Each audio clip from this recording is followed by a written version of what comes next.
কি থেকে কি হয়ে গেল নিজেও জানি না। সবচেয়ে অদ্ভুত ব্যাপার হলো, যার সাথে আমার বিয়েটা হয়েছে সেটা আর কেউ নয়, আমার ভাবি। আমার আপন বড় ভাইয়ের বউ, যাকে আজকে সকালেও আমি ভাবি বলে ডেকেছি। কিন্তু এখন আমার বউ, এখন দাঁড়িয়ে আছি বাসার ছাদের উপর, আর ভাবি মানে আমার বউ বাসর ঘরে অপেক্ষা করছে আমার জন্য। কিছু বুঝতেছেন না তো? চলেন তাহলে পুরো বিষয়টা আপনাদেরকে বুঝিয়ে বলি। আজ থেকে প্রায় 1 বছর আগে ভাবির আর ভাইয়ার বিয়ে হয়। খুব সুন্দর দিন যাচ্ছিল। ভাইয়া ইটালি থাকতো, আমি আম্মু আব্বুর বাড়িতে থাকতাম। আমি তখন অনার্স 3য় বর্ষের স্টুডেন্ট ছিলাম। ভাইয়া আর আমার সম্পর্ক ছিল বন্ধুর মতো, দুজনে খুবই ক্লোজ ছিলাম। বাবার একটা দোকান ছিল, ভাইয়া ইটালি যাওয়ার পর বিক্রি করে দিয়েছে, কারণ ভাইয়ার নিষেধ ছিল বাবা যেন আর কোনো কাজ না করে। এইভাবে আমাদের দিন যাচ্ছিল। আমিও বন্ধু বান্ধব, পড়ালেখা, আড্ডা এসব নিয়েই অসাধারণ লাইফ কাটাচ্ছিলাম। একটা ঝড় এসে আমাদের এই সুখী লাইফটাকে তছনছ করে দিয়েছে। ভাইয়া বিদেশ থেকে বাড়িতে আসলো। আমরা ভাইয়ার জন্য মেয়ে দেখতে শুরু করে দিলাম। যদিও ভাইয়া বিয়ের জন্য রেডি ছিল না, তবুও আব্বু আম্মুর জোরাজোরিতে রাজি হয়ে গেল। অনেকগুলো মেয়ে দেখার পর একটা মেয়েকে ভাইয়ার জন্য আমরা পছন্দ করি। মেয়েটা দেখতে অসাধারণ, প্রথম দেখায় যে কারো পছন্দ হয়ে যাবে। ভাইয়ার ক্ষেত্রেও ব্যতিক্রম কিছু হয়নি। ভাইয়াও মেয়েটাকে পছন্দ করে ফেললো। মেয়েটা আমার সাথেই পড়তো, অর্থাৎ অনার্স 3য় বর্ষে। শুধু ক্যাম্পাসটা ভিন্ন ছিল, নাম হচ্ছে অবন্তী। দুই ফ্যামিলির সম্মতিতে মহা ধুমধামে ভাইয়ার বিয়েটা হয়ে গেল। ভাইয়া আর ভাবির আন্ডারস্ট্যান্ডিংটা ছিল অসাধারণ। দুজন দুজনকে অল্প দিনেই অনেক ভালোবেসে ফেললো, সেটা ওনার হাব ভাব দেখলেই বোঝা যায়। বিয়ের পরে ভাইয়া ভাবিকে নিয়ে অনেক ঘোরাফেরা করলো। আমিও ভাবির সাথে অনেক মশকরা করতাম। ভাবি সব ক্লোজ ভাবে নিত। ভাবিও অল্প দিনে আব্বু আম্মুর মন জয় করে নিল। আম্মু নিজের হাতে ভাবির মাথায় তেল দিয়ে দেয়, রান্না শিখায়। আব্বু আর আম্মু ভাবিকে কখনো ছেলের বউ হিসেবে দেখেনি, নিজের মেয়ের মতোই দেখেছে। ভাবির আব্বু আম্মুকে নিজের বাবা মায়ের মতোই সেবা যত্ন করত, সবকিছুতে হেল্প করত। ভাবি বাসায় আসার পর থেকে যেন বাসাটা অন্যরকম হয়ে গেল। খুব সুন্দরভাবে আমাদের দিন যাচ্ছিল। বিয়ের 2 মাস পরে ভাইয়ার ছুটি শেষ, তাই আবারও ইটালি চলে যেতে হবে। যদিও ভাইয়ার যাওয়ার মতো মন মানসিকতা ছিল না, কারণ নতুন বিয়ে করেছে, আরো কিছুদিন থাকার ইচ্ছা ছিল। বাট নিজের ক্যারিয়ার, ফ্যামিলির কথা চিন্তা করে ভাইয়া ইটালি চলে গেল। ভাইয়া চলে যাওয়ার পর প্রতিদিনই আমাদের সবার সাথে কথা হতো। আমি এটা ওটা বলে ভাইয়াকে খেপাতাম। এভাবে কিছুদিন চলে যায়। একদিন আমি কলেজ থেকে বাসায় আসছি, এমন সময় একটা বিদেশি নাম্বার থেকে কল আসে। আমি ভেবেছিলাম ভাইয়া কল দিয়েছে, কিন্তু না। আমি কলটা রিসিভ করলাম। হ্যালো ভাইয়া, কেমন আছিস? কিন্তু ওপাশ থেকে অন্য একটা লোক বলল, আমি আপনার ভাই না, আপনার নাম কি পারভেজ? আমি পারভেজ। বাট আপনি কে? আমাকে কিভাবে চিনেন? আমি তোমার ভাইয়ের বন্ধু, একসাথে কাজ করি। আমার নাম হচ্ছে রহিম। ও আচ্ছা, তো ভাইয়া কেমন আছে? কি ব্যাপার, চুপ করে আছেন কেন? ভাইয়া কেমন আছে? তোমার ভাই? আমার ভাই কি হয়েছে ভাইয়ার? তোমার ভাই আর বেঁচে নেই। কথাটা শোনার সাথে সাথেই আমার পায়ের নিচ থেকে মাটি সরে যেতে লাগলো। আমি নিজেকে সামলাতে না পেরে মাটিতে বসে পড়ি। চোখ দুটো ঝাপসা হয়ে আসলো। কি বলছেন? এটা হতে পারে না।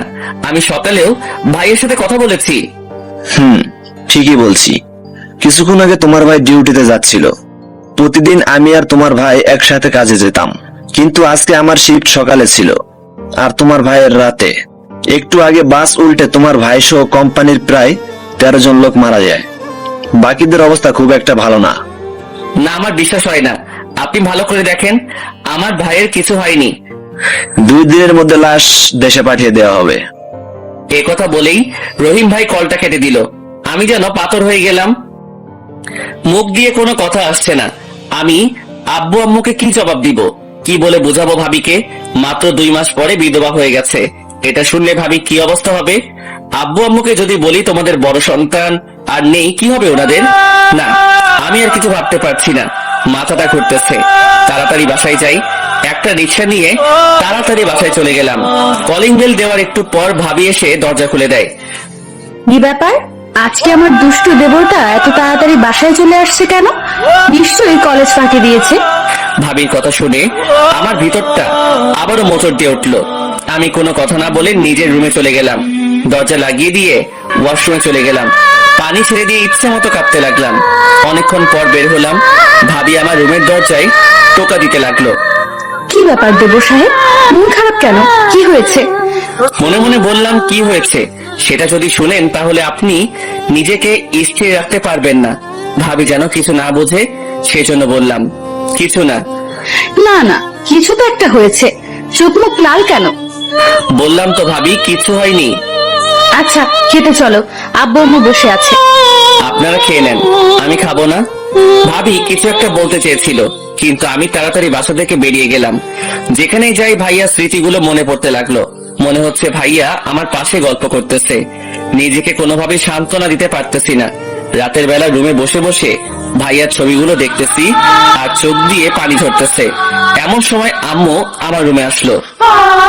কি রে, কি করিস? কিছু না।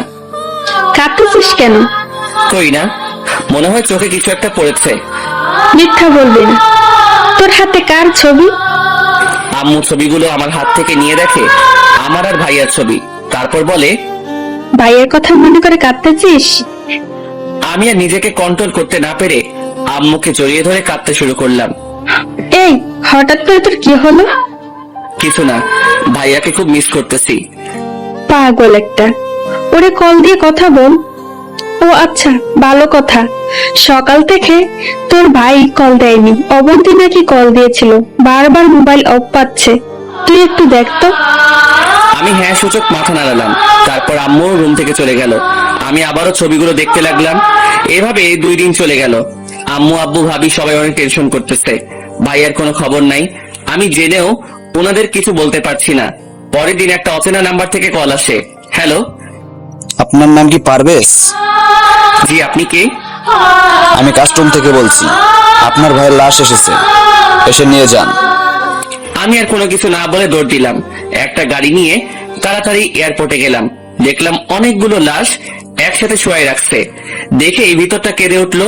তারপর কয়েকজন পুলিশ লাশগুলোকে পোস্টমর্টেম করার জন্য লাশবাহী গাড়িতে উঠিয়ে হাসপাতালে নিয়ে গেল। অনেক রিকোয়েস্ট করার পরও ওরা আমাদের কারো কথা শুনলো না। পুলিশের পিছে পিছে হাসপাতালে গেলাম। অনেকক্ষণ ধরে হাসপাতালে বসে আছি। চারপাশে অন্যান্য লোকগুলো কেঁদেই যাচ্ছে। আমারও চোখ দিয়ে পানি ঝরতেছে। এখনো বিশ্বাস হচ্ছে না যে আমার ভাই আর বেঁচে নেই। তারপর প্রত্যেকটা লাশ তাদের আত্মীয়দের নিকট দিয়ে দেওয়া হচ্ছে। আমি ভাইয়ার লাশের পাশে দাঁড়িয়ে রইলাম। ভাইয়ার চেহারার দিকে তাকিয়ে আছি। দেখে মনে হচ্ছে আমার ভাইটা এখনো হাসতেছে, কিছুই হয়নি। কি সুন্দর ঘুমাচ্ছে আমার ভাই। আমি ভাইয়ার দিকে তাকিয়ে কাঁদতেছি। এমন সময় কেউ একজন কাঁধের উপর হাত দেয়। ঝাপসা চোখে তাকিয়ে দেখি একজন ডাক্তার। লাশ বেশিক্ষণ উপরে রাখা ঠিক হবে না। মেডিসিন দেওয়া ওনাদের শরীরে। যত তাড়াতাড়ি সম্ভব দাফনের ব্যবস্থা করেন। আমি আর কিছু বললাম না। হাসপাতাল থেকে একটা অ্যাম্বুলেন্স নিয়ে ভাইয়ার লাশটা উঠালাম। গাড়ি তার আপন মনে চলতেছে। আমি আব্বু আম্মু আর ভাবিকে কি জবাব দিব? তারপরে অ্যাম্বুলেন্স আমাদের বাসার সামনে গিয়ে দাঁড়ালো। অ্যাম্বুলেন্সের আওয়াজ শুনে আব্বু আম্মু ভাবি সহ আশেপাশের সবাই বাইরে আসলো। কিরে, অ্যাম্বুলেন্স কেন? আর এটা কার লাশ? আমাকে নামতে দেখে সবাই একটু অবাক হলো। আমি অ্যাম্বুলেন্সের পেছনে দরজাটা খুলে ভাইয়ার লাশটা বের করলাম। আম্মু আব্বু ভাবি সবাই এগিয়ে আসলো। আমি আর কোনো কথা না বলে ভাইয়ার মুখের উপরে থাকা সাদা কাপড়টা সরিয়ে দিলাম। ভাইয়াকে দেখে আম্মু একটা চিৎকার দিয়ে অজ্ঞান হয়ে যায়। বাবা এসে জড়িয়ে ধরে। ভাবি ঠাস করে বসে যায়। অঝোর ধারায় সবাই কান্না করতে থাকে। এরপর ভাইয়ার কাফন দাফন শেষ হয়। আমি আর বাবা অনেক সময় ভাইয়ার কবরের পাশে দাঁড়িয়েছিলাম। বাবা বাসায় আসতে চাইনি। এক সময় আমি জোর করে বাসায় নিয়ে আসি। বাসায় আসার পর ভাবি আর আম্মু আমাকে জড়িয়ে ধরে অনেক কান্না করে। আমিও নিষেধ করিনি। আমি স্ট্রং ছিলাম, কারণ আমিও যদি ভেঙে পড়ি ফ্যামিলির কেউই হয়তো ভালো থাকবে না। সেদিন থেকে আমাদের পরিবারের মুখের হাসিটা উড়ে গেল। ভাবি একদম স্তব্ধ হয়ে যায়। ভাইয়া মারা যাওয়ার পর ফ্যামিলিতে ক্রাইসিস শুরু হয়, কারণ আগে ভাইয়ার টাকা দিয়ে সব খরচ হতো। আব্বুর দোকানটাও বিক্রি করে দিছে। আর আব্বুর এখন যে অবস্থা, তার দ্বারা কোনো কাজ করা পসিবল না। বাধ্য হয়ে আমি নেমে গেলাম জীবন যুদ্ধে। অনার্সটা শেষ না করার কারণে ভালো কোনো চাকরি পাইনি। একটা প্রাইভেট কোম্পানিতে চাকরি নেই। আমার কাজ হচ্ছে বাজারের প্রত্যেকটা দোকানে গিয়ে কার কি মাল লাগবে সেটা লিখে এনে মালগুলো আবার পৌঁছে দেওয়া, যাকে বলা হয় স্যার। ভাইয়ার কথা খুব মনে পড়তো। কত কষ্ট করে ভাইয়া টাকা ইনকাম করতো, এখন হাড়ে হাড়ে টের পাচ্ছি। বেতন ছিল কম, মাত্র 8,000 টাকা। যেটা দিয়ে ফ্যামিলি কোনো মতো চললেও আব্বু আম্মুর মেডিসিন কেনা প্রায় অসম্ভব। তাই বন্ধুদেরকে বলে কয়েকটা টিউশনি নিয়ে নিলাম। সকাল 6টা থেকে রাত 11টা পর্যন্ত আমার এই যুদ্ধ চলতে থাকে। নিজের পড়ালেখা প্রায় শেষ করে দিলাম, কিন্তু ভাবিটা কন্টিনিউ রাখলাম। এর মাঝে ভাবির বাবা মা অনেকবার এসেছে আমাদের বাসায় ভাবিকে নিয়ে যাওয়ার জন্য, কিন্তু আব্বু ওনার হাত ধরে অনেক রিকোয়েস্ট করে ভাবিকে রেখে দেয়। ভাবিকে এত ভালোবাসতো যে অন্য কারো ঘরে পাঠানোর চিন্তাও আব্বু আম্মু করতো না। সেদিন আমি কাজ শেষ করে টিউশনি করিয়ে বাসায় আসলাম। রুমে গিয়ে কাপড় চেঞ্জ করে নিলাম। তখন বাবা আমার রুমে আসলো। আরে আব্বু, আসো, ভিতরে আসো। আমার পাশে বস। আমি গিয়ে বাবার পাশে বসলাম। বাবা আমার হাত ধরে বলল, তোর খুব কষ্ট হচ্ছে রে। আরে ধুর, এগুলো কি বলো? তোর জন্য আমরা কিছুই করতে পারিনি, তুই আমাদের মাফ করে দিস। আব্বু, তুমি কি পাগল হইছো? এগুলো কি বলো? আমার ফ্যামিলি আমি না দেখলে কে দেখবে? আর আমার কোনো কষ্ট হচ্ছে না। অবন্তীর বাবা আসছিল, কি বললো? ওরে নিয়ে যেতে চাই। এভাবে নাকি দিন যায় না। তুমি কি বললে? আমি তো বলে দিয়েছি আমি আমার মেয়েকে জীবনেও দিব না। ও আচ্ছা। বিয়ে যদি আবার আসে? আসবে না, টেনশন করার দরকার নেই। তোর কাছে কিছু টাকা হবে? এইভাবে কেন বলো? কত টাকা লাগবে সেটা বলো। অবন্তীর বই নাই, বই কিনতে হবে তাই। আমি মানিব্যাগ চেক করে দেখলাম মাত্র 576 টাকা আছে, যেটা আমার পুরো মাসের পকেটও যাতায়াত খরচ। এটা যদি দিয়ে দেই তাহলে পুরো মাস পায়ে হেঁটে কাজ করতে হবে। দূর, এত কিছু চিন্তা করে লাভ নেই। পুরো টাকাটা বাবার হাতে দিয়ে দিলাম। বাবা টাকা হাতে নিয়ে চোখ মুছতে মুছতে নিজের রুমে চলে গেল। পরের দিন তাড়াতাড়ি ঘুম থেকে উঠলাম, কেননা আমাকে পায়ে হেঁটে যেতে হবে, গাড়ি ভাড়া নাই। তাই তাড়াতাড়ি উঠে রওনা দিলাম। তারপরও অফিস পর্যন্ত যেতে 20 মিনিট দেরি হয়। বস ইচ্ছে মতো ঝাড়ি দিল। তারপর গতকালকে যে মালগুলো রিসিট কেটে নিয়ে আসছি সেগুলো দোকানে নিয়ে যাওয়ার জন্য একটা কভার ভ্যান নিয়ে রওনা দিলাম। অন্য একজন ভ্যান চালাচ্ছে, আমি পিছন দিক থেকে ধাক্কা দিয়ে নিয়ে যাচ্ছি। হাতে অনেকগুলো মালের স্যাম্পল। একটা দোকানে মাল দিয়ে আসার পথে ভাবিকে দেখলাম অনেকগুলো মেয়ের সাথে। মনে হয় ক্লাস শেষ করে বাসায় যাচ্ছে। ভাবির চোখ দেখে চিনে ফেললাম যে এটা ভাবি হবে। আমি তখন ভ্যান ঠেলতেছি। ভাবি আমার দিকে অবাক দৃষ্টিতে তাকিয়ে আছে। আমি ওনার চোখে স্পর্শ পানি দেখলাম। আমি ভাবিকে দেখেও না দেখার ভান ধরে চলে গেলাম। এভাবে আমাদের দিন যাচ্ছে। বাস্তবতা কি জিনিস হারে হারে টের পাচ্ছি। আজকে শুক্রবার, চাকরি টিউশনি সবকিছুই বন্ধ, তাই ঘুমিয়ে আছি। অনেকদিন ধরে ঠিক মতো ঘুমাতে পারি না। ভাবি আমার রুমে আসলো। পারভেজ, আই পারভেজ। আরে ভাবি, আপনি কখন আসলেন? এই তো একটু আগে। অনেক বেলা হয়েছে, এবার ঘুম থেকে ওঠো। করতেছি। আসলে শরীরটা কেমন যেন ব্যথা করতেছে, তাই ঘুমটা একটু বেশি হলো। তোমার খুব কষ্ট হচ্ছে তাই না? আরে ধুর, এগুলো কি বলেন? আমি তো সুন্দর লাইফ কাটাচ্ছি, কোনো প্রবলেম হচ্ছে না। আমি দেখেছি কেমন সুন্দর লাইফ কাটাচ্ছ। আচ্ছা, আপনার পড়ালেখার কি অবস্থা? মোটামুটি। তুমি আর পড়বে না? দেখি কি করা যায়। কলেজে যাওয়ার মতো তো সময় নাই। পরীক্ষাটা দিব, যদি কপালে পাস লেখা থাকে তাহলে তো আলহামদুলিল্লাহ। আসো, খেয়ে নাও। আপনি যান, আমি ফ্রেশ হয়ে আসছি। তারপর ভাবি চলে গেল। আমি ফ্রেশ হয়ে নাস্তা করে নিলাম। এইভাবে আমাদের দিন যাচ্ছিল। এমন একটা লাইফ কাটাচ্ছি যেটাতে নিজের স্বাধীনতা বলে কিচ্ছু নাই। পরিবারের দিকে তাকিয়ে হাসি মুখে সব ত্যাগ করতে হয়। একদিন খেয়াল করে দেখলাম মায়ের শাড়িগুলো সব পুরাতন হয়ে গেছে। ভাবিও প্রতিদিন একটা ড্রেস গায়ে দিয়ে কলেজে যায়। বাবারও পাঞ্জাবিগুলোতে ময়লা জমে গেছে। ভাবির মোবাইলটা হাত থেকে পড়ে ভেঙে যায়। এরপর আর মোবাইল নেয়নি। তারপর লজ্জায় আর আমাদের কাউকে বলেনি। সবকিছু মিলিয়ে সবারই অবস্থা খারাপ। নিজের শখের জিনিসগুলো বিক্রি করে দিলাম। আমার কম্পিউটার, গিটার, হাতের ঘড়ি এবং শখের মোবাইলটাও বিক্রি করে দিলাম সবার অজান্তে। তারপর আব্বু আম্মু আর ভাবিকে নিয়ে শপিং এ গেলাম। আব্বুর জন্য কয়েকটা লুঙ্গি, পাঞ্জাবি আর গেঞ্জি নিয়ে নিলাম। আম্মুর জন্য শাড়ি, ছায়া, ব্লাউজ আরো টুকটাক জিনিস নিলাম। ভাবিকে ওনার পছন্দ মতো নিতে বললাম। উনি কয়েকটা 3 পিস, জুতা, কিছু কসমেটিক্স নিল। আম্মু বলল, তোর জন্য কিছু নেবে না? না, আমার সব আছে। তারপর ওনাদের বাইরে দাঁড় করিয়ে রেখে আমি একটা মোবাইলের দোকানে গেলাম। আমার জন্য একটা নর্মাল মোবাইল নিলাম আর ভাবির জন্য একটা স্মার্টফোন নিলাম। তারপর ওনাদেরকে নিয়ে বাসায় চলে আসলাম। রাতের বেলা সবাই আমার রুমে আসলো। কি ব্যাপার, সবাই একসাথে? কেন আসতে পারি না? আরে আসতে না পারার কি আছে, আসো। সবাই এসে বসলো। আমি ব্যাগ থেকে ভাবির জন্য কেনা মোবাইলটা ভাবির হাতে দিলাম। কি এটা? মোবাইলটা আপনার জন্য দিলাম। আমার তো এখন মোবাইলের কোনো দরকার নেই, টাকা নষ্ট করলেন কেন? সত্যি করে বলতো, তুই টাকা কোথায় পেলি? আমার কাছে জমানো ছিল। মিথ্যা বলিস কেন? সত্যি করে বল, টাকা কোথায় পাইছিস? কম্পিউটার, গিটার আর মোবাইলটা বিক্রি করে দিয়েছি। কেন, তোরে এগুলো বিক্রি করতে কে বলেছে? তোমাদের সবার কাপড় চোপড় গুলো পুরাতন হয়ে গেছে, দেখতেই তো খারাপ লাগে, সেজন্য। তাই বলে এগুলো বিক্রি করে দিবে? আরে কোনো সমস্যা নাই, আমি এখন কম্পিউটার চালানোর মতো সময় পাই না। আর গিটার তো বিলাসিতা ছাড়া কিছুই না, এগুলো একটারও আমার দরকার নেই। মোবাইল কেন বিক্রি করলে? এত দামি মোবাইলের কাজ নেই এখন, সারাদিন কাজে থাকি, মোবাইল চালানোর সময় কই। আর মোবাইলের প্রতি এত শখ নাই, একটা নর্মাল হলেই চলবে। কেউ আর কিছু বললো না, নির্বাক হয়ে আমার দিকে তাকিয়ে রইলো। সবার চোখে যে পানি চলে আসছে সেটা আমি ভালো করে দেখছি। কিছুদিন পর আমি শুয়ে আছি, সকাল 10টার মতো বাজে। সোফা রুমে চিল্লাচিল্লি শুনে তাড়াতাড়ি সেখানে গেলাম। গিয়ে দেখি তালই, মানে ভাবির বাবা আর মা এসেছে। আমি গিয়ে সালাম দিলাম, কুশল বিনিময় করে বাজারে গেলাম বাজার আনতে, কারণ মেহমান আসছে, ভালো মন্দ কিছু না হলে খারাপ দেখা যায়। আমি বাজার থেকে কিছু বাজার করে নিয়ে আসলাম, তারপর রান্নাঘরে দিয়ে আসলাম। ভাবি আর মা রান্না করতেছে, আমি গিয়ে ওনাদের সাথে কিছুক্ষণ গল্প করলাম। দুপুরবেলা খাওয়া দাওয়া করে সবাই সোফার রুমে বসলাম। আমি বসিনি, আব্বু আম্মু আর ভাবির বাবা মা সবাই বসছে, মনে হয় কিছু বলবে। ভাবি দরজার পাশে ঘোমটা দিয়ে দাঁড়িয়ে আছে। কিছুক্ষণ পরই ভাবির আব্বু মানে আঙ্কেল বলল, দেখেন বিআই সাহেব, যে জন্য আমরা আসছিলাম, জি বিয়াই, বলুন। আমার মেয়েটার বয়স খুব একটা বেশি না, এই বয়সে সে বিধবা হয়ে যাবে কল্পনাও করিনি। যাই হোক, আল্লাহ যা পছন্দ হয়েছে তাই করেছে।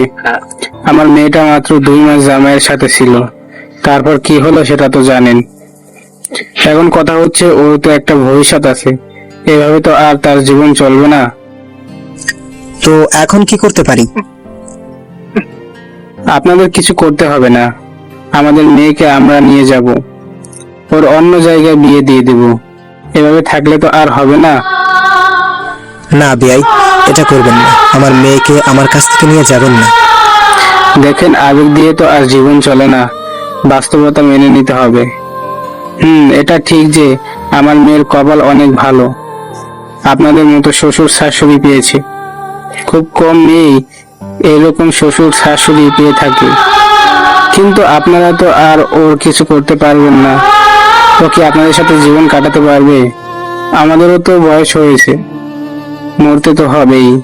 আপনাদের কিছু হয়ে গেলে আমার মেয়েটার কি হবে? কিন্তু এখানে তো ওর কোনো সমস্যা হচ্ছে না, সব ঠিকঠাক মতো আছে। সব আছে, বাট স্বামী তো নেই।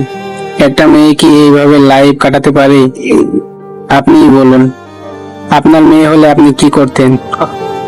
আমি জানি আপনি অবন্তীকে অনেক ভালোবাসেন, নিজের মতোই দেখেন, কিন্তু অবন্তীকে আমরা আর এখানে থাকতে দিতে পারি না। অন্তত পক্ষে ওর বাবা হিসেবে এটা আমার দায়িত্ব। আমার মেয়ে আমার কাছেই থাকবে, আমি আমার মেয়েকে যেতে দেব না। আপনি এসব কি বলছেন? আমার এক ছেলে হয়তো আমাদের ছেড়ে চলে গেছে, কিন্তু আরেকজন তো আছে। আপনি না অবন্তীকে বাইরে বিয়ে দিতে চেয়েছেন, বাইরে দেওয়ার দরকার নেই, আমার ছোট ছেলের সাথেই ওর বিয়ে দেব। এবার তো আর বলতে পারবেন না যে আপনার মেয়ে বিধবা, ওর স্বামী নাই, এগুলো তো আর বলতে পারবেন না। আমি বাবার কথা শুনে চোখ বড় বড় করে ওনার দিকে তাকালাম। এটা কেমনে হয়? এখন আমি অবন্তীকে ভাবি বলে ডাকি, আর সে নাকি আমার না, এটা কিছুতেই সম্ভব না। আমার মাথা ঘুরতেছে। হঠাৎ করে বাবা আমার দুহাত চেপে ধরে বলে, প্লিজ বাবা, তুই না করিস না, তুই অবন্তীকে বিয়ে কর আর মেয়েকে আমার কাছে থাকতে দে। প্লিজ বাবা, আমার অনুরোধটা রাখ, না হলে যে আমি মরেও শান্তি পাবো না। পারবেজ, বাবা মা প্লিজ না করিস না। আমি বাবার হাত ধরে হ্যাঁ সূচক মাথা নাড়ালাম। ভাবির দিকে তাকিয়ে দেখি উনি চোখ মুছতে মুছতে রুমে চলে গেল। ভাবির আম্মু বলল, বিয়াই, আপনি মানুষ না ফেরেশতা। একটা মানুষ এত ভালো হয় কেমনে? আমি নিজ জীবনে আমার মেয়ের জন্য এত কিছু করিনি যেটা আপনি করলেন। আচ্ছা বিআই মশাই, বিয়েটা আজকেই হয়ে যাক, আমি কাজে ডেকে নিয়ে আসি। আচ্ছা ঠিক আছে, আমি আমার ছেলেকে আর ছেলের বউকে আসতে বলি, আর অবন্তীকে বাইরে নিয়ে গিয়ে সাজিয়ে আনার জন্য বলবো। আচ্ছা, আমি বাজারে গেলাম। কোন রকম অনুষ্ঠান ছাড়াই বিয়েটা হয়ে গেল। ভাবিকে আজকে একটু অন্যরকম সুন্দর লাগছে, প্রথম বিয়ের চেয়েও বেশি। শুধু একটা জিনিসের অভাব, সেটা হচ্ছে মুখের হাসিটা। ভাইয়ার সাথে যখন বিয়ে হয়েছিল তখন ভাবির মুখে খুব সুন্দর হাসি ছিল, আজকে সব আছে সেটাই নেই। হয়তো এমন কিছু হয়ে যাবে কল্পনাও করেনি। ছোটবেলা থেকে আমার অনেক ইচ্ছা ছিল খুব সুন্দর করে বিয়ের অনুষ্ঠান করব, ভালো একটা চাকরি পাওয়ার পর বিয়েটা করব। কিন্তু সবকিছু তো সবার কপালে থাকে না, আমার কপালেও হয়তো নেই। আকাশের দিকে তাকিয়ে ভাবছি জীবনে এমন একটা সময় আসবে আমি স্বপ্নেও ভাবিনি, ভাবিকে বিয়ে করতে হবে, তাও নিজের অজান্তে। এসব ভাবতে ভাবতে কখন যে চোখে পানি চলে আসলো টেরই পাইনি। কেউ একজন পেছন থেকে কাঁধের উপর হাত দেয়, তাকিয়ে দেখি বাবা। আব্বু তুমি এখনো ঘুমাওনি?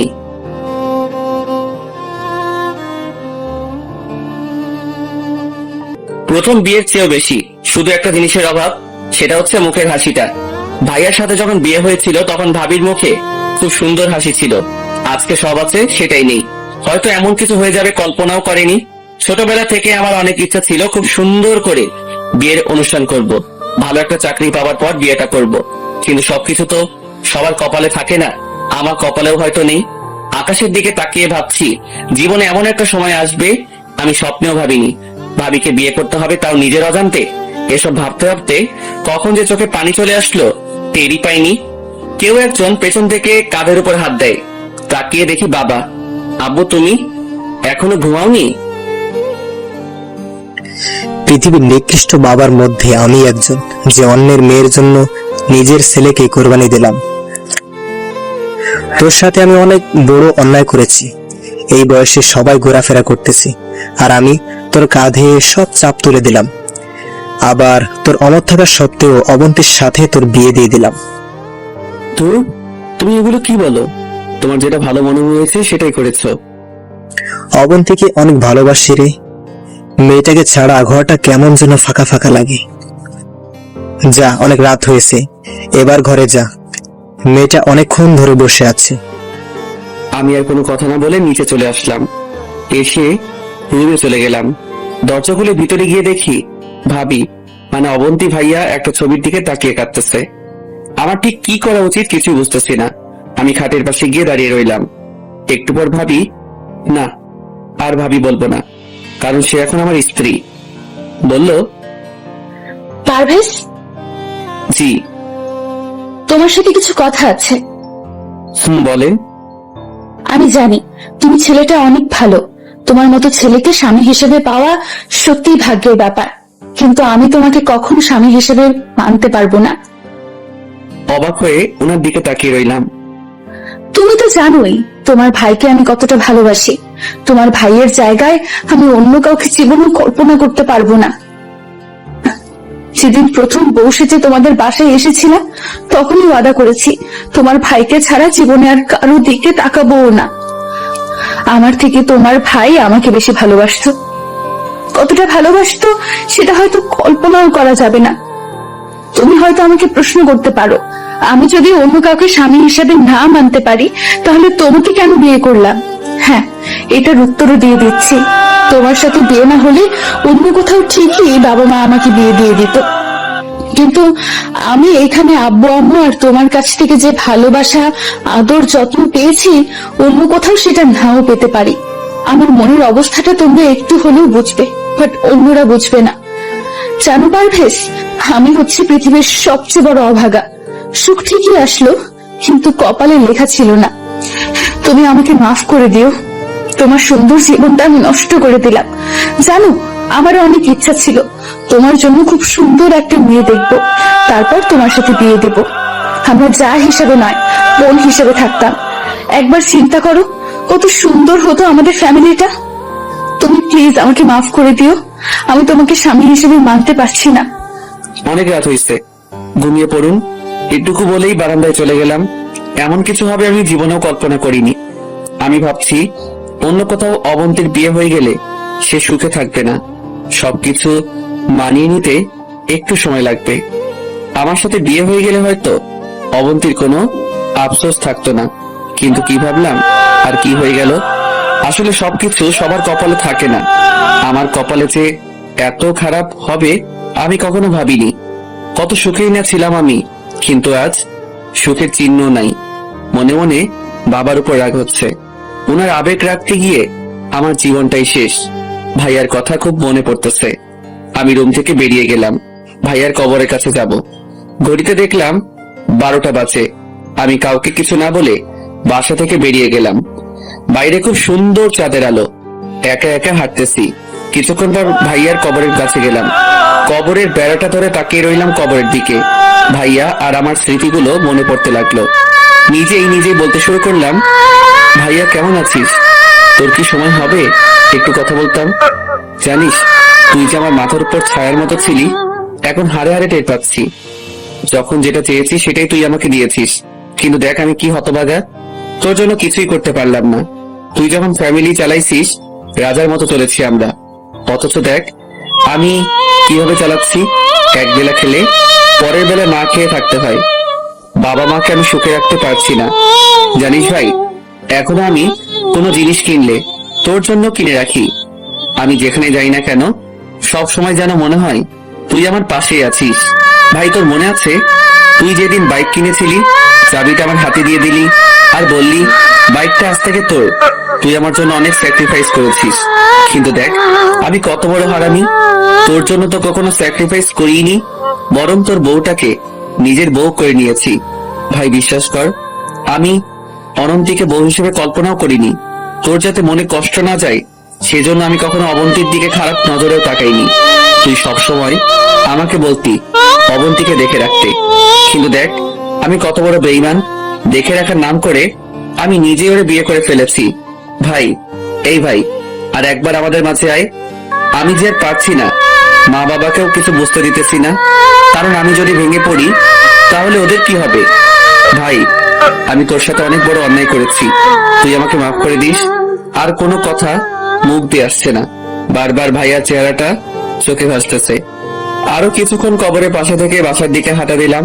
ভাবতে লাগলাম আমি হয়তো একমাত্র ব্যক্তি যে বাসরাতে নিজের বউয়ের সাথে না থেকে একটা কবরস্থানের মধ্যে রাত কাটিয়ে দিল।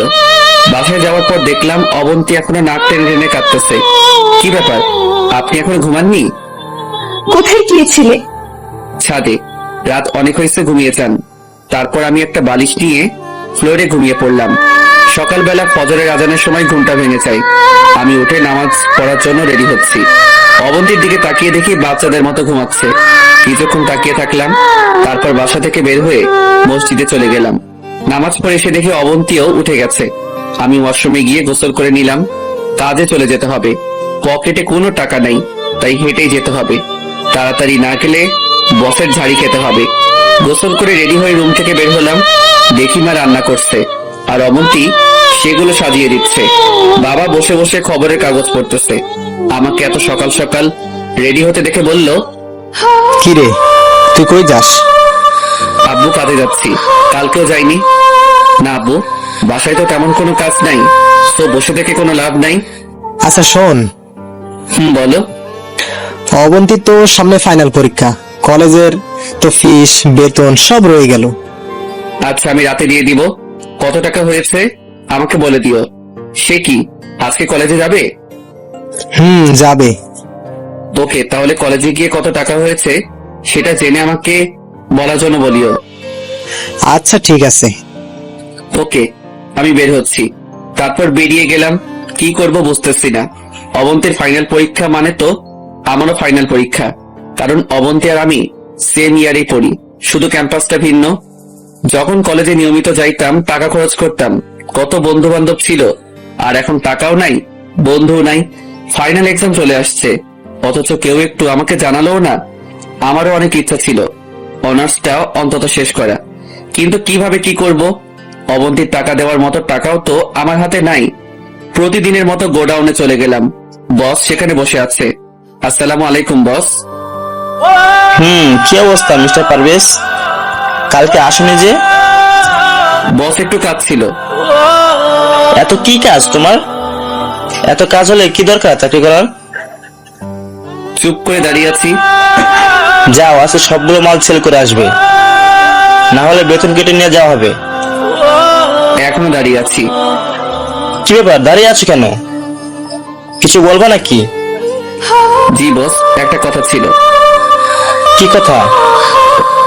আমাকে যদি এই মাসে টাকাটা অগ্রিম দিতেন তাহলে অনেক উপকার হতো, আমার খুব দরকার। তোমার কাজ করার দরকার নাই, আসছে উনি কাজ ছাড়া টাকা নিতে। ভালো লাগলে কাজ করো, না হলে চলে যাও। ভালো লাগলে কাজ করো, না হলে চলে যাও। আমি আর কোনো কথা না বলে মালগুলো নিয়ে বেরিয়ে গেলাম। অবন্তীর পরীক্ষার টাকা কোথায় পাবো সেই চিন্তায় আমি শেষ। হাতের ঘড়িটা অনেক দামি ছিল, ভাইয়া ইটালি থেকে নিয়ে আসছিল।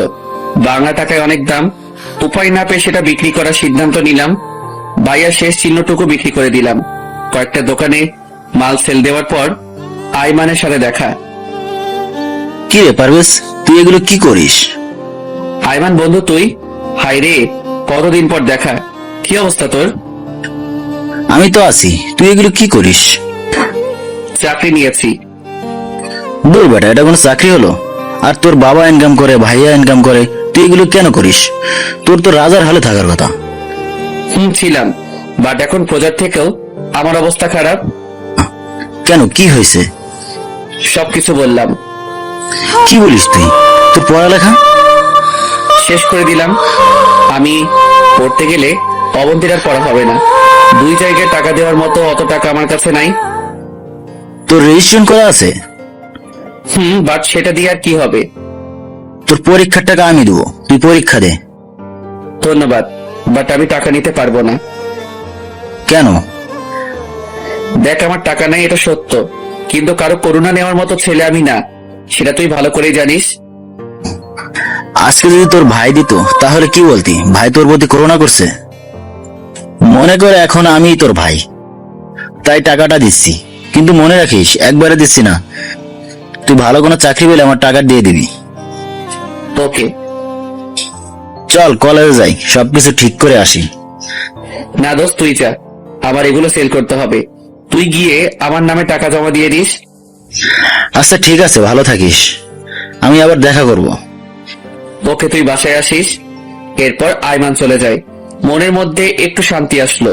তারপর বাকিগুলো মাল বিক্রি করে বসের কাছ থেকে টাকা আর ঘড়ি বিক্রি করার টাকা নিয়ে টিউশনিতে গেলাম। সেখানেও অগ্রিম টাকা নিলাম, সব মিলিয়ে 6000-এর মতো। আবারও হাঁটতে হাঁটতে বাসায় গেলাম। রাত প্রায় 11টা বাজে। আমি বাসায় গিয়ে বাবাকে ডাকলাম। আমার ডাক শুনে আব্বু আম্মু আর অবন্তী আসলো। কিরে, এত দেরি হলো যে? কাজের চাপ ছিল। এই নাও, টাকাগুলো দিলাম। কি কি এখানে? তোমার মেয়ের পরীক্ষার খরচ 6000 আছে। বাবা টাকাগুলো হাতে নিল, অবন্তীকে দিয়ে দিল। তারপর অবন্তী বলল, আব্বু, একটা কথা বলতাম। মা বলো। পারভেজের একা ইনকাম দিয়ে তো আর সবকিছু করা সম্ভব না, তাই বলছিলাম কি আমি একটা চাকরি করি, তাহলে মোটামুটি আমাদের পরিবারে একটু সচ্ছলতা আসবে। এই পরিবারে আর কারো ইনকাম করার দরকার নেই। আমি এখনো মরিনি। যদি করার এত ইচ্ছে থাকে তাহলে আমি মরার পরে করিয়েন। সবাই আমার দিকে হা করে তাকিয়ে আছে। আমি আর কোনো কথা না বলে রুমে চলে গেলাম। আসল কথা হচ্ছে, আমি চাই না অবন্তী কোনো কাজ করুক। এমনিতে আমি সারাদিন বাইরে থাকি। এখন যদি অবন্তীও বাইরে চাকরি করে তাহলে আব্বু আম্মুকে কে দেখবে? বুড়া বয়সে দুজনেরই কষ্ট হবে। রাতে খেয়ে আমি বাইরে থেকে ঘুরে আসলাম। রুমে এসে দেখি অবন্তী ভাইয়ার ছবিটা হাতে নিয়ে বসে আছে। আমাকে দেখার পর ছবিটা রেখে দিল। আমি বিছানা থেকে একটা বালিশ আর কাঁথা নিয়ে ফ্লোরে শুয়ে পড়লাম। পারভেজ, একটা কথা বলতাম। বলেন। তুমি খাটে থাকো, আমি ফ্লোরে ঘুমাই। সারাদিন কাজ করে আসছো, এখন ফ্লোরে ঘুমালে হয়তো ঘুম আসবে না। আমি কাপুরুষ নই যে একটা মেয়ে মানুষকে নিচে ঘুমাতে দিয়ে আমি নিজে খাটে ঘুমাবো। আপনি ঘুমান, এমনিতে অনেক রাত হইছে। আর কোনো কথা না বলে ফ্লোরে ঘুমিয়ে গেলাম। সকালে ঘুম থেকে উঠে দেখি অবন্তী গোসল করে আয়নার সামনে বসে চুল ঠিক করছে। ভেজা চুলে একটু অন্যরকম সুন্দর দেখাচ্ছে। আমি দেখেও না দেখার ভান ধরে শুয়ে রইলাম। পরে মনে হলো যে পায়ে হেঁটে কাজ করতে হবে। রোমান্টিক মুডে থাকার মতো সময় নাই। উঠে ফ্রেশ হয়ে গোসল করে রেডি হয়ে বেরিয়ে গেলাম। আজকেও অনেকগুলো মাল নিয়ে কভার ভ্যান ঠেলতে শুরু করলাম। মনে মনে ভাবতে লাগলাম, অবন্তী কেন আমাকে মেনে নিচ্ছে না? যেখানে আমি ওকে মেনে নিব না সেখানে তার উল্টোটা হচ্ছে। এভাবে দিন যেতে লাগলো। বিয়ে করেও আমার আর অবন্তীর সম্পর্ক ভাবি দেবরের মতোই রয়ে গেল। মাঝে মাঝে অবন্তীর উপর অনেক রাগ হয়। কি করব কিছুই বুঝতে পারছি না। আব্বু আম্মুর জন্য আজকে আমার এই অবস্থা। দেশে মেয়ের অভাব পড়েছে যে আমাকে ভাবিকে বিয়ে করতে হলো। সারাদিন কাজ করে এসে আবার রাতে ফ্লোরে ঘুম। জীবনটা অসহ্য লাগছে। পরের দিন কাজে গেলাম, শরীরটা ভালো লাগছে না, মনে হচ্ছে জ্বর আসবে। ইচ্ছা না থাকা সত্ত্বেও রাত পর্যন্ত কাজ করলাম। রাতে না খেয়ে ঘুমিয়ে গেলাম।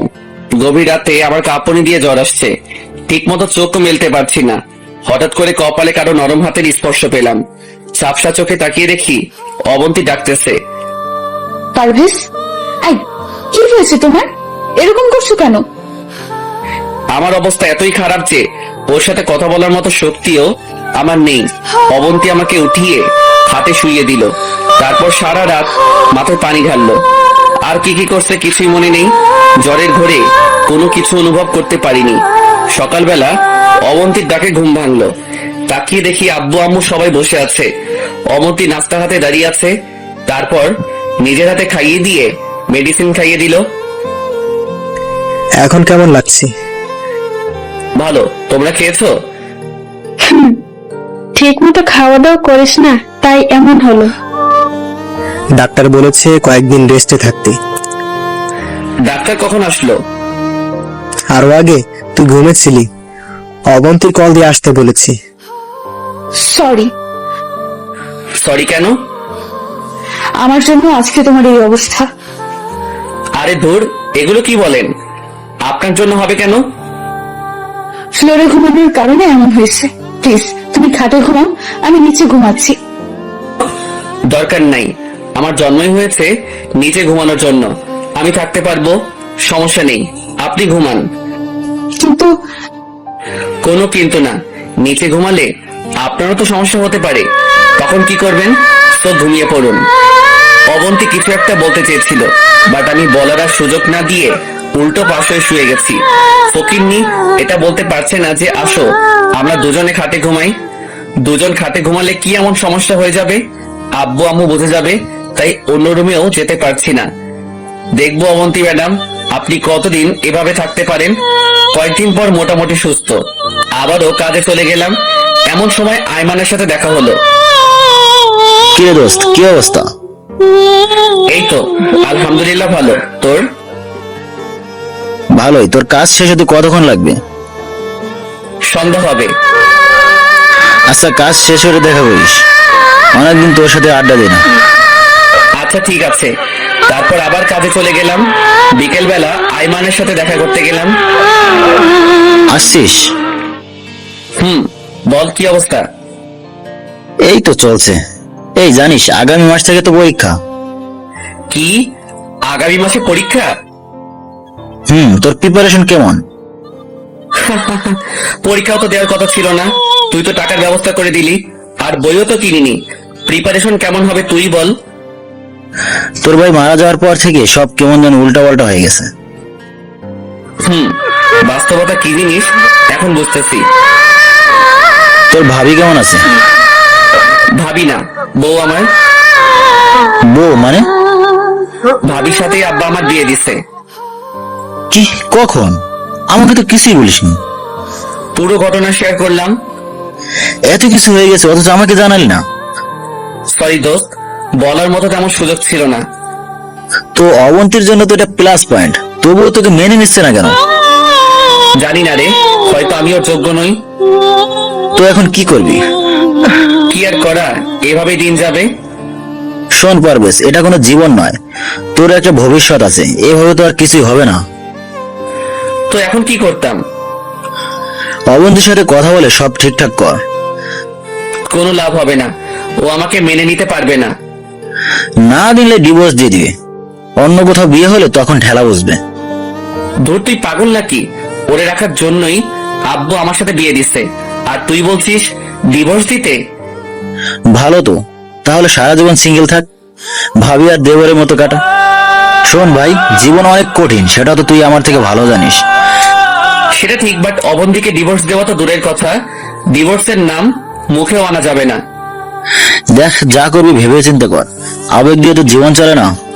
আব্বা কি বললো, আম্মা কি বললো, এগুলোর দিকে কান্না দিয়ে নিজের মন কি বলে সেটা দেখ।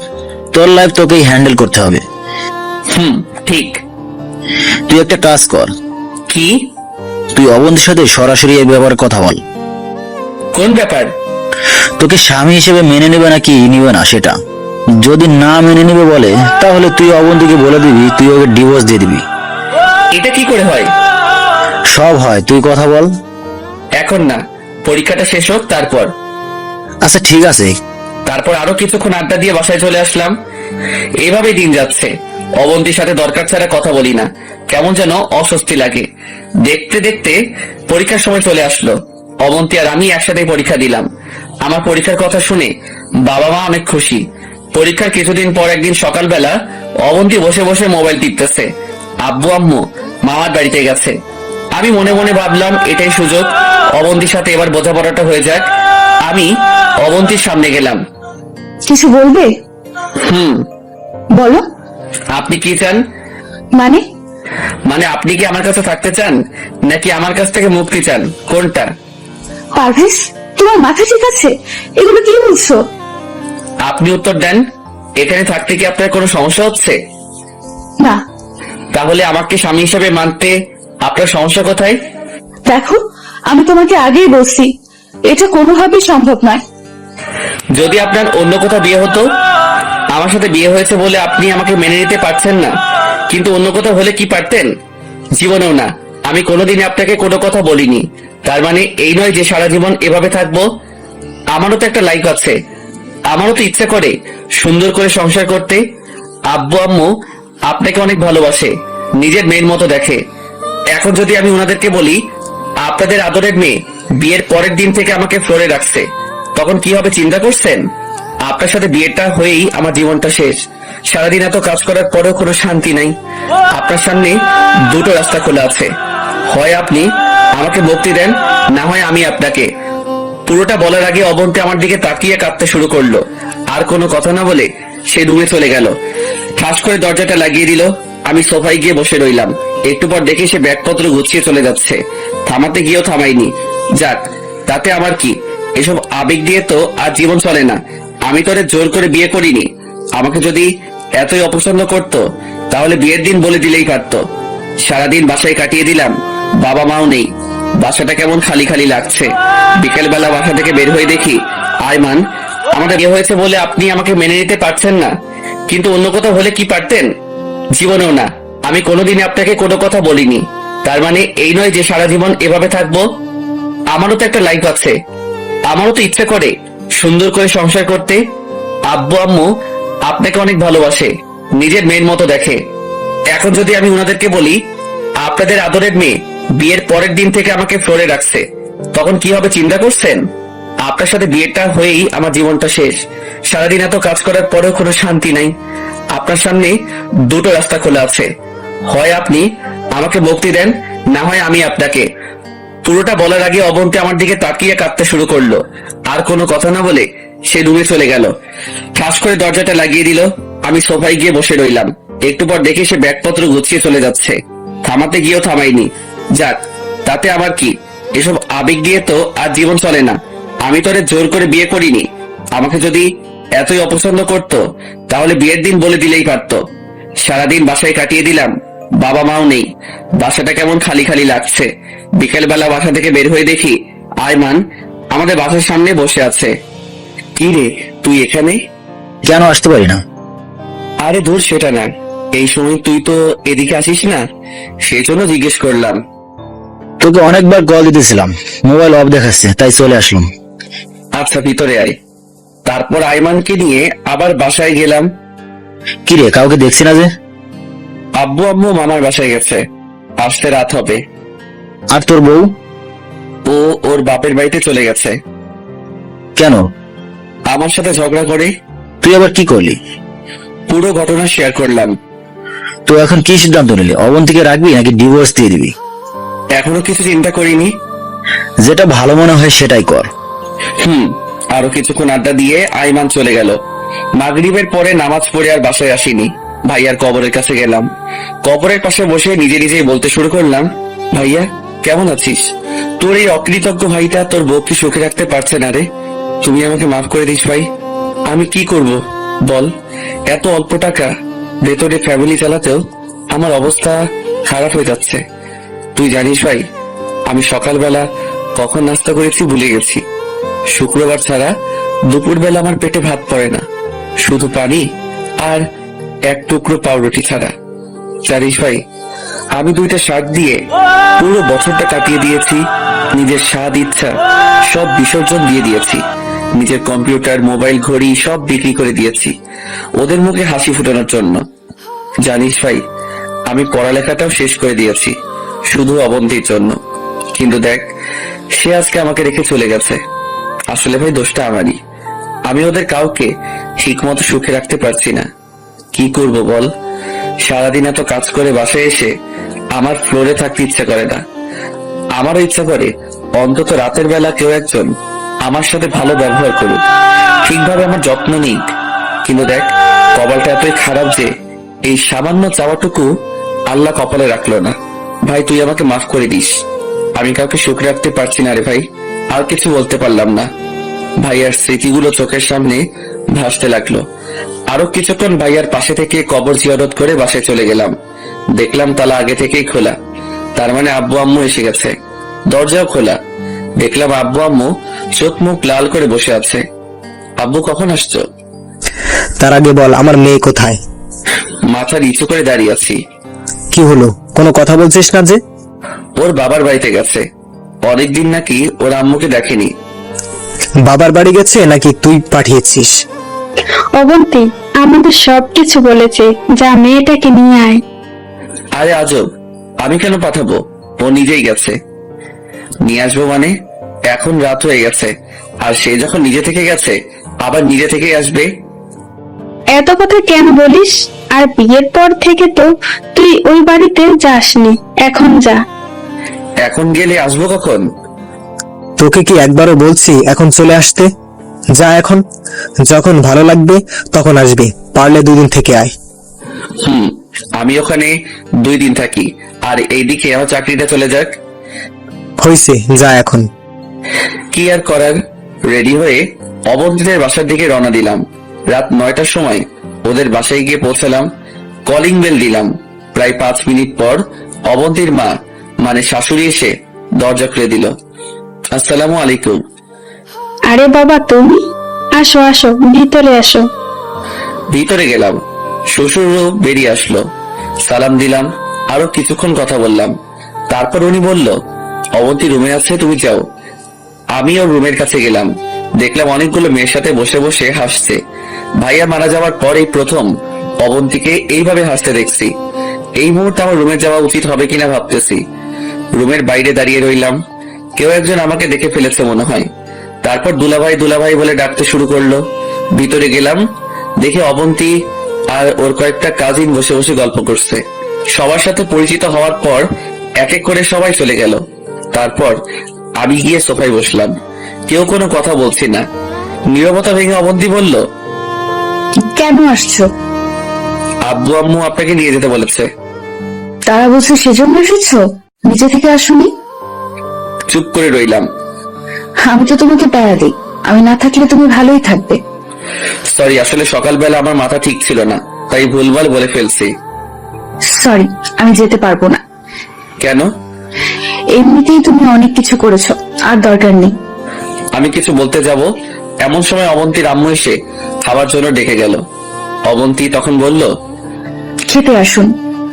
আর কোনো কথা না বলে খেতে চলে গেলাম। বাহ, অল্প সময়ের মধ্যে এত আইটেম। জামাই আদর আসলে অনেক মজার, কিন্তু আমার মনের মধ্যে অন্য চিন্তা ঘুরতেছে। খাওয়া দাওয়া শেষ করে আবার রুমে চলে গেলাম। আমি গিয়ে খাটের উপর বসলাম।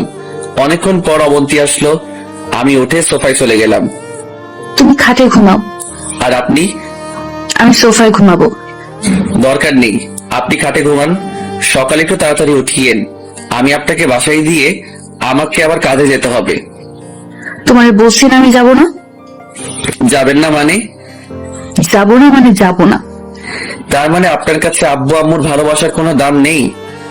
সকালে রেডি থাকবেন। বললাম তো আমি যাবো না। দূর না গেলে নাই, এত অনুরোধের কিচ্ছু নেই। দেখি কয়দিন না গিয়ে থাকতে পারে। আমারও তো একটা পার্সোনালিটি আছে। ঘুমিয়ে গেলাম। সকালে কাউকে কিছু না বলে চলে গেলাম। বাসায়ও গেলাম না, সরাসরি কাজে চলে গেলাম। এর মধ্যে বাবা কয়েকবার কল দিয়েছে, বাট ধরিনি। রাতের বেলা বাসায় গেলাম, আব্বু আম্মু দুজনেই আমার উপর ফায়ার। আমি কিছু না বলে রুমে চলে গেলাম। আব্বু আবার রুমে আসলো। কিরে, কি করিস? কিছু না, কিছু বলবা নাকি? অবন্তীর সাথে আমাদের কথা হয়েছে, ও কিছুদিন ওখানে থাক, মন মানসিকতা ভালো হোক, তারপর চলে আসবে। সেটা আমাকে বললেই তো পারতো। আচ্ছা শোন, বলো। অবন্তীর কোনো ফ্রেন্ডের নাকি বিয়ে, যদি ওর হাতে কিছু টাকা দিতি। তোমাকে কে বললো? সে নিজেই বলেছে, তোকে নাকি বলতে লজ্জা করছে, তাই আমাকে বলেছে। আচ্ছা ঠিক আছে, দিয়ে দিব। বিয়ে তো কয়েকদিন পর, কালকে দিতে পারবি? আচ্ছা দেখি। তারপর খেয়ে ঘুমিয়ে গেলাম। সকালে কাজে যাওয়ার আগে টিউশনিতে গেলাম। পড়াশোনা শেষে টাকাটা অগ্রিম চেয়ে নিলাম। টাকাটা নিয়ে আবার কাজে চলে গেলাম। দুপুরবেলা আমি নামাজ পড়ে বাইরের একটা দোকানে পানির মধ্যে পাউরুটি চুবিয়ে খাচ্ছি, এমন সময় দেখলাম একটা মেয়ে আমার দিকে হা করে তাকিয়ে আছে। ভালো করে খেয়াল করে দেখলাম এটা অবন্তী। তার কয়েকটা ফ্রেন্ডের সাথে কোথাও যাচ্ছে মনে হয়, বাসের জন্যই অপেক্ষা করছে। আমি দেখেও না দেখার ভান করে কভার ভ্যান চালককে তাড়াতাড়ি এখান থেকে চলে যাওয়ার জন্য বললাম। সে ভ্যান চালাচ্ছে আর আমি পিছন থেকে ঠেলতেছি। রাতের বেলা বাসায় আসলাম, দরজায় টোকা দেওয়ার একটু পরেই দরজা খুলে দেয়। তাকিয়ে দেখি এটা অবন্তী। রীতিমতো একটা টাস্কি খেলাম। কি ব্যাপার, অবন্তীকে আমি নিয়ে আসতে গেলাম, আসলো না, কিন্তু এখন নিজে থেকে এসে হাজির। অবশ্য ভালোই হয়েছে, সে কোনো কথা না বলে চলে গেল। আমি দরজা লাগিয়ে রুমে গেলাম। ফ্রেশ হয়ে এসে সবাই মিলে খেতে বসলাম। খাওয়ার এক পর্যায়ে বাবা বলল, একটা কথা বলার ছিল। কি কথা? তোমাদের বিয়ের তো অনেক দিন হয়েছে, এবার অন্তত ভবিষ্যতের কথা কিছু চিন্তা করো। কি বলছো? কিছুই তো বুঝতেছি না। বাসাটা খালি খালি লাগে, আমাদেরও তো ইচ্ছা করে নাতি নাতনির সাথে খেলতে। আম্মুর কথা শুনে আমার গলায় ভাত আটকে গেল। কাশতে শুরু করলাম। মনে মনে বললাম, এখনো ফ্লোর থেকে খাটে উঠতে পারিনি, আর আম্মু বাচ্চার চিন্তা করতেছে। আম্মু, দিল্লি এখনো বহুদূর, তোমার কপালে নাতি নাই। কিছু না বলে চুপচাপ খেয়ে উঠে গেলাম। রুমে গিয়ে বসে আছি। একটু পর অবন্তী আসলো, আমার দিকে তাকিয়ে রইলো। দেখে মনে হচ্ছে কিছু একটা বলবে। কিছু বলবেন? একটা কথা ছিল, বলুন। তুমি আর একটা বিয়ে করো। কি? বিয়ে করব মানে? আপনার মাথা ঠিক আছে? মাথা একদম ঠিক আছে। আব্বু আম্মু ঠিকই বলেছে, বাসাটা কেমন খালি খালি লাগে, ওনাদের জন্য হলেও বিয়েটা করো। বিয়ে করে লাভ কি হবে? তোমারও মনের আশা পূরণ হলো, আর ওনাদেরও নাতি নাতনি আসলো। শুনেন, বিয়েটা কোনো ছেলে খেলা নয় যে বললেই বিয়ে করে ফেলবো। বিয়ে মানুষের লাইফে একবারই হয়, বুঝলেন? কিন্তু আমার লাইফে তো একাধিক, সেটাকে কি বলবে? শুনেন, এটা একটা অ্যাক্সিডেন্ট। আপনি তো আর ইচ্ছা করে করেননি, পরিস্থিতির শিকার। আর আমি মনে করি আপনার লাইফে দ্বিতীয় বিয়ে হয়নি। হয়নি মানে কি বলছো? জি, আমি ঠিকই বলছি। বিয়ের পর থেকে আপনার আর আমার সম্পর্ক সে দেবর ভাবির মতোই রয়ে গেল।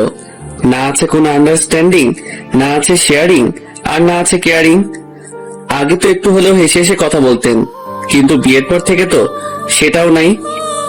আমি তো আব্বু আম্মুর জন্য বলতেছি। আম্মুর জাস্ট ইচ্ছা হয়েছে যে যদি একটা নাতি থাকতো তাহলে খেলতে পারতো। তার মানে এই নয় যে ইচ্ছাটা পূরণ করার জন্য আমাকে আবার বিয়ে করতে হবে। আমারও তো অনেক ইচ্ছা ছিল, ভালোভাবে পড়ালেখাটা শেষ করে ভালো একটা চাকরি করব, মহা ধুমধামে বিয়ে করব, ভাইয়া আর আমি মিলে অনেক সুন্দর একটা বাড়ি করব, প্রতিদিন ভালো মন্দ খাবো। কিন্তু ইচ্ছা কি পূরণ হয়েছে? হয়নি। কারণ একজন মানুষের সবগুলো ইচ্ছা পূরণ হয় না। পড়ালেখা শেষ করা তো দূরের কথা, পরীক্ষাটাও অন্যের সহযোগিতায় দিয়েছি। আর ভালো চাকরি, সেটা তো এখন করতেছি। এই যে ভ্যান গাড়ি ঠেলতেছি, এর থেকে ভালো চাকরি আর কি হতে পারে? ভালো খাবার, সেটা তো প্রতিদিনই খাচ্ছি। পানিতে পাউরুটি চুবিয়ে খাইতেছি, এর থেকে ভালো খাবার আর কি হতে পারে? আর বিয়ে, সেটার কথা নাইবা বলি, এমন বিয়ে করেছি, ধুমধাম তো দূরের কথা, যাদের সাথে বড় হয়েছি, পড়ালেখা করেছি, সেই বন্ধুগুলারেও এখনো বলতে পারিনি। যেখানে মানুষ বিয়ের পরে সুখী হয়, ভালোভাবে থাকে, সেখানে আমি খাট ছেড়ে ফ্লোরে ঘুমাই। তো একজন মানুষের সবগুলো ইচ্ছা পূরণ হয় না। আম্মু আব্বুটা হয়তো হবে না। আপনি যে বললেন আমাকে আবার বিয়ে করতে, কোন মেয়ে আমার কাছে বিয়ে বসবে? কোন বাপ তার মেয়েকে আমার হাতে তুলে দিবে? কি আছে আমার? না আছে পড়ালেখা, না আছে টাকা পয়সা, আর না আছে ভালো কোনো চাকরি। কিছুই নেই আমার। তারপর যদি শুনে আমি আরো এক বিয়ে করেছি, সেখানে আমাকে মেয়ে তো দূরের কথা, ঝাড়ুর বাড়ি ছাড়া কিছুই দিবে না। আপনি বলছেন বিয়ে করার জন্য। বিয়ে করে খাওয়াবো কি? যে টাকা পাই সেটা দিয়ে নিজেও তো চলতে পারি না। এক বেলা খেলে অন্য বেলা না খেয়ে থাকি। প্রতিদিন হেঁটে হেঁটে কাজে যাই। দুপুরে যেখানে সবাই লাঞ্চ করে, সেখানে আমি পানিতে পাউরুটি চুবিয়ে খাই। তো এগুলো বাদ দেন। আমার দিকে তাকিয়ে আছে, চোখের কোণে স্পষ্ট পানি দেখা যাচ্ছে। এটা ঠিক যে আমি আপনার আর আব্বু আম্মুর সবগুলো চাওয়া পূরণ করতে পারছি না। যা যা দরকার সেগুলো দিতে পারছি না। কিন্তু কি করব বলেন? আমিও অনেক চেষ্টা করতেছি, কিছুই হচ্ছে না। হয়তো একদিন সব হবে। তো এসব আদায়ের কথা বাদ দিয়ে অন্য কথা থাকলে বলুন। তুমি ঘুমাও, অনেক রাত হয়েছে। আপনার বান্ধবীর বিয়ে কখন? আগামী সপ্তাহে। ওকে, আমি আব্বুর কাছে 5,000 টাকা দিব। আপনি শপিং করিয়েন আর বিয়েতে কিছু একটা গিফট দিয়েন। লাগবে না, আমি বিয়েতে যাব না। যাবেন না কেন? তুমি এত টাকা দিয়ে দিলে ঘর চলবে কেমনে? সেটা আপনার না জানলেও চলবে। এখন ঘুমান। আর কিছু না বলে ঘুমিয়ে গেলাম। অবন্তী কিছু বলতে গিয়েও বলেনি। মাঝরাতে কারো কান্নার শব্দে ঘুমটা ভেঙে যায়। লাইটটা অন করে দেখি অবন্তী ভাইয়ার ছবিটা নিয়ে বসে আছে আর কান্না করতেছে।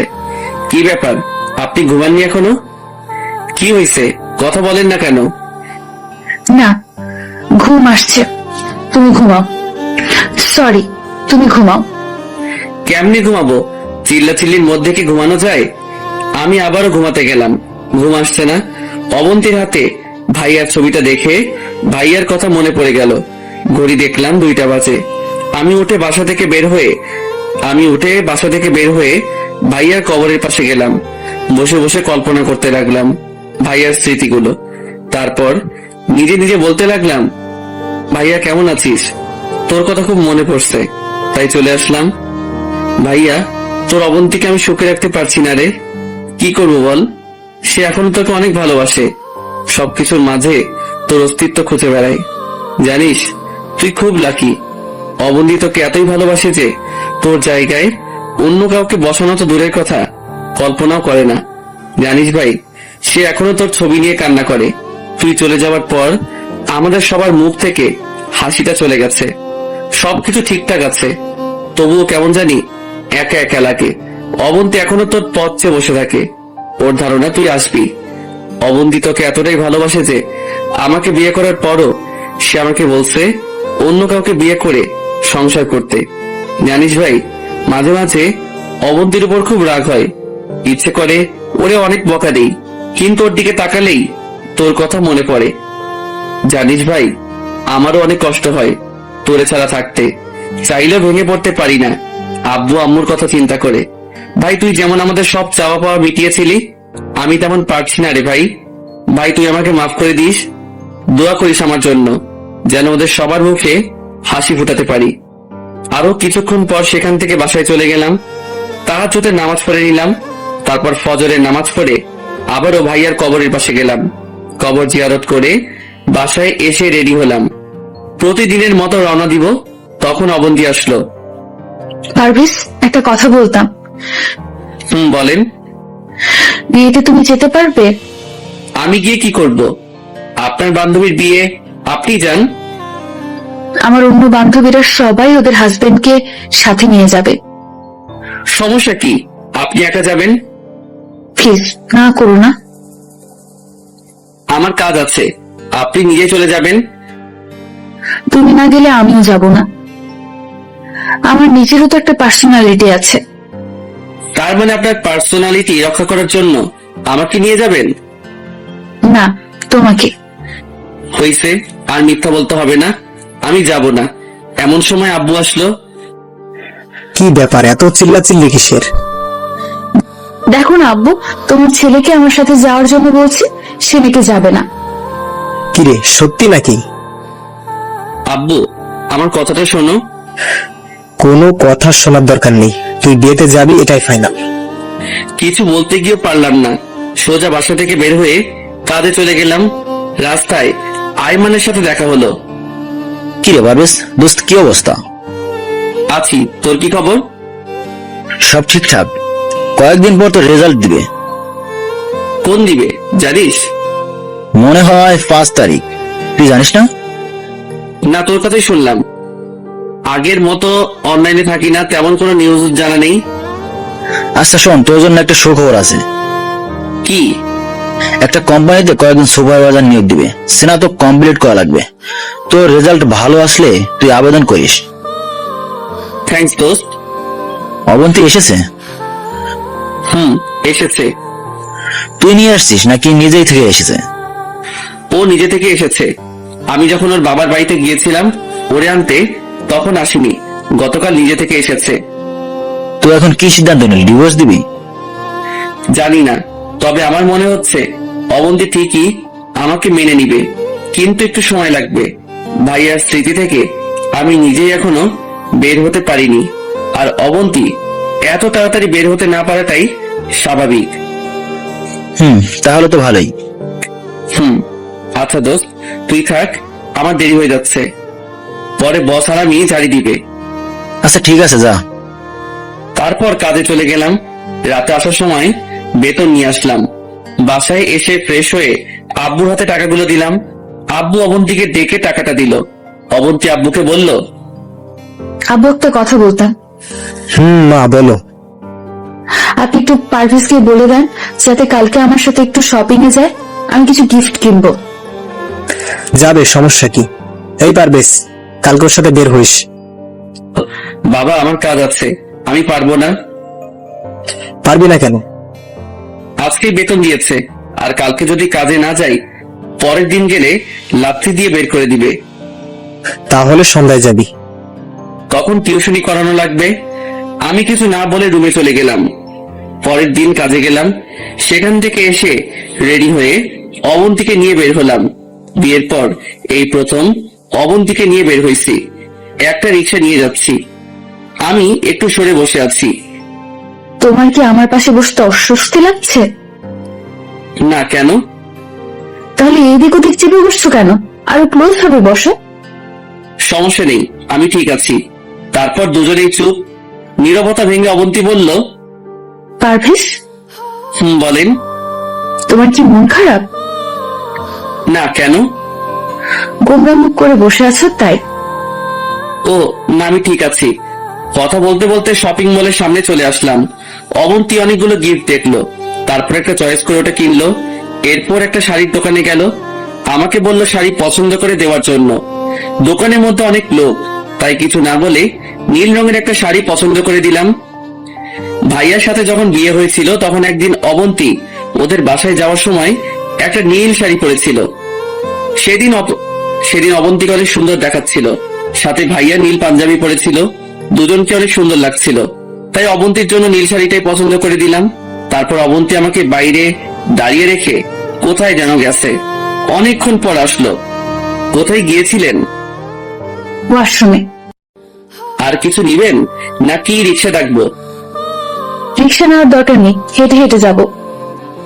পাগল নাকি আপনি হাঁটবেন, তাও এই রাতের বেলায়? কেন, রাতের বেলায় হাঁটতে সমস্যা নাকি? সেটা না। এত কথা না বলে হাঁটো। তারপর দুজনে হাঁটতে লাগলাম। খুব দারুণ একটা অনুভূতি কাজ করলো। রাস্তায় আমার আর ওর কোনো কথা হয়নি। অনেকক্ষণ হাঁটার পর বাসায় গেলাম। আমি গিয়ে ফ্রেশ হয়ে আসলাম। তারপর আমি, আব্বু, আম্মু আর অবন্তী খেয়ে নিলাম। রুমে গিয়ে সোফায় বসে আছি। কিছুক্ষণ পর অবন্তী আসলো। এসে কিছুক্ষণ আনাগোনা করলো, তারপর বলল,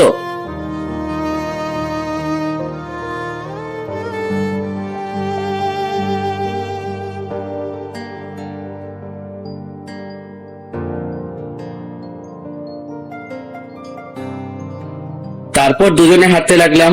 খুব দারুণ একটা অনুভূতি কাজ করলো। রাস্তায় আমার আর ওর কোনো কথা হয়নি। অনেকক্ষণ হাঁটার পর বাসায় গেলাম। আমি গিয়ে ফ্রেশ হয়ে আসলাম। তারপর আমি, আব্বু, আম্মু আর অবন্তী খেয়ে নিলাম। রুমে গিয়ে সোফায় বসে আছি। কিছুক্ষণ পর অবন্তী আসলো। এসে কিছুক্ষণ আনাগোনা করলো, তারপর বলল, পারভেজ, একটা কথা বলতা। বলেন। এই নাও, এটা তোমার জন্য। কি এটা? খুলে দেখো। আমি প্যাকেটটা খুললাম, দেখলাম একটা পাঞ্জাবি। অবাক হয়ে জিজ্ঞাসা করলাম, এটা কখন নিলেন? এত কিছু তোমার না জানলেও চলবে, হলুদের দিন তুমি এইটা গায়ে দিবে। হ্যাঁ সূচক মাথা নাড়ালাম। মনে থাকে যেন। আমি আবারও একটা বালিশ নিয়ে ফ্লোরে ঘুমিয়ে পড়লাম। মাঝরাতে কারো নরম হাতের স্পর্শে আমার ঘুম ভেঙে যায়। আমি জেগে গেলাম, কিন্তু না, জাগার ভান ধরে রাখলাম যাতে কেউ কিছু না বুঝতে পারে। আমি আস্তে আস্তে চোখ পেলে তাকিয়ে দেখি অবন্তী আমার পাশে বসে মাথায় হাত বুলাচ্ছে আর কান্না করতেছে। আমি বুঝেও না বোঝার ভান করে শুয়ে আছি। ভালোই লাগতেছে। বিয়ের পর এই প্রথম ওর স্পর্শ পেলাম।